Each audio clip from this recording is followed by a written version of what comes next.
Hello, good morning, good evening, wherever you are.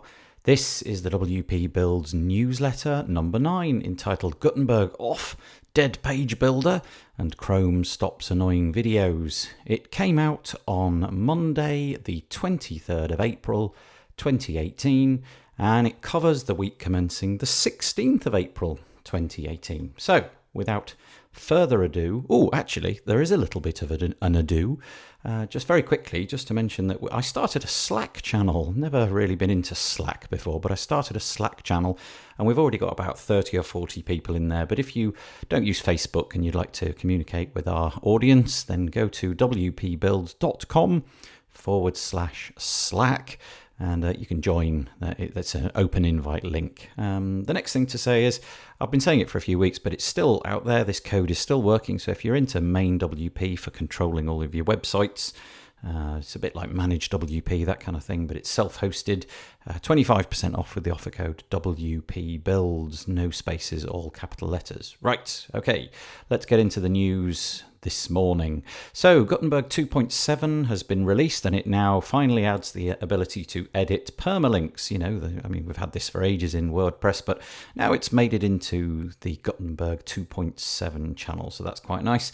Also, there's a sort of slight change to the way that you can insert links, and you can make them open in new windows or the current window, which you haven't been able to do.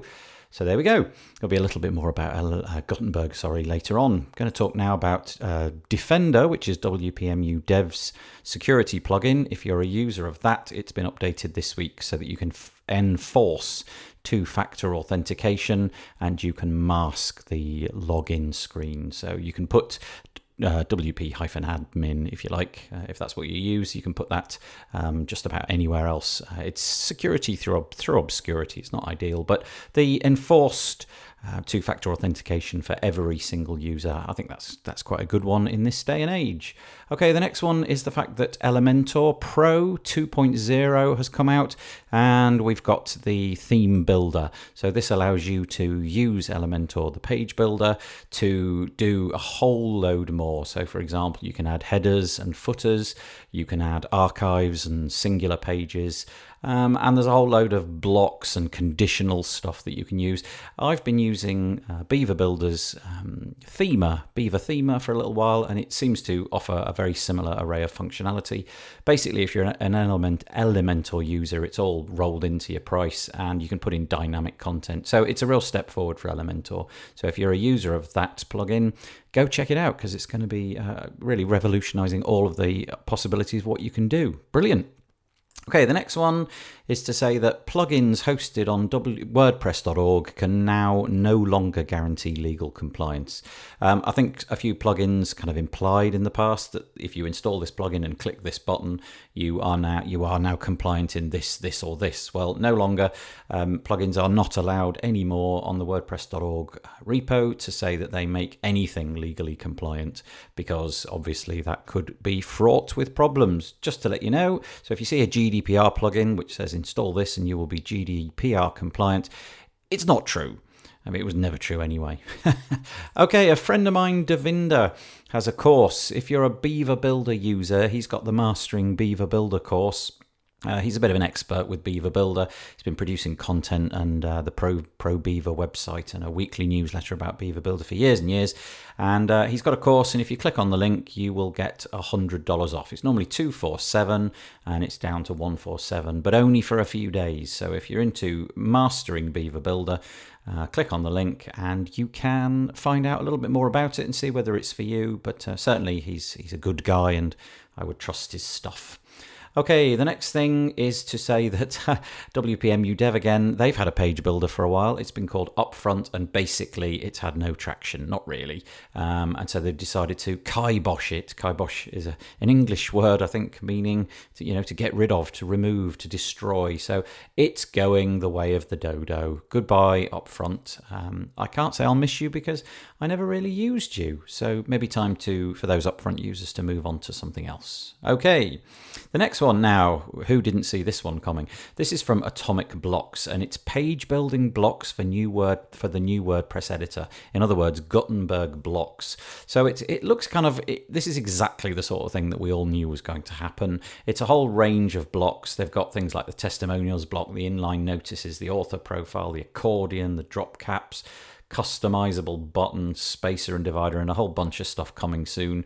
It kind of feels like something like UABB, or sorry, Ultimate Add-ons for Beaver Builder, or Power Pack for Beaver Builder. It feels like they're getting all their stuff into Gutenberg, and yeah, I think an interesting development, and no doubt there'll be more of this stuff coming along the line very soon. I believe this one is free, so possibly worth checking out if you're looking into Gutenberg and want some free add-ons to sort of help you out and make your designs work a little bit more easily. Okay, the next one is, this is all about WordPress jargon, and this is from the WP Shout website, which then links to the make.wordpress.org website. And it's a whole it's a whole load of jargons that if you're new to WordPress, it's a load of jargon that you should probably know. I mean, it's basic things like what does API mean? What does avatar mean? What is a backlink? What's bbPress? What does core mean? And so on. It's an alphabetically organized list of little words that you should probably know by now if you've been using WordPress for a little while. So there you go. Next one, Gutenberg. Okay, this is an article by WP Buffs. And it's a checklist of 6 items. Now, Gutenberg is coming quite quickly, and if it's going to be switched on by default, quite a few things that you should be doing. We should all be looking out for these things. And here's 6 suggestions from the WP Buffs people. Test out Gutenberg. Number 1, test out Gutenberg editor before 5.0 comes along. Number 2, back up your website. You should be doing that anyway, but good idea. Number 3, create a staging site. Good idea. Number 4, update your themes, plugins, and core regularly. Number 5, use a health check plugin. And finally, number 6, execute a site audit. Just basic stuff, but obviously if you have a ton of websites for your clients and they're all going to suddenly flick over to Gutenberg, might be a good idea to invest a bit of time in a couple of staging sites just to see how that works. Well, with that in mind, the next news item is the Digging into WordPress blog, and they illustrate a whole bunch of ways that you can just switch Gutenberg off. So, for example, they've themselves built a plugin which does one job. It switches Gutenberg off completely on all post types, on specific post types, or by specific user role. And there's a whole load of other things that you can put into your, for example, functions.php file and so on. Just a whole bunch of different ways to turn Gutenberg off. I think, to be honest with you, this is the approach I'm going to take at the very, very beginning, just to see on a few sites on that day one exactly, how it goes. So interesting. Thank you, Jeff Starr, for writing that for us. Next one, if you're a WordPress user and you use WooCommerce, iThemes have got some new stuff in their iThemes Sales Accelerator. They're now going to be showing inventory and things like that. So they'll be showing stock logs, stock reports, stock imports, stock transfers, and a whole bunch of other stuff. Basically, it's a UI change to show you how much stock you've got, but I thought it might be interesting if you were a WooCommerce user.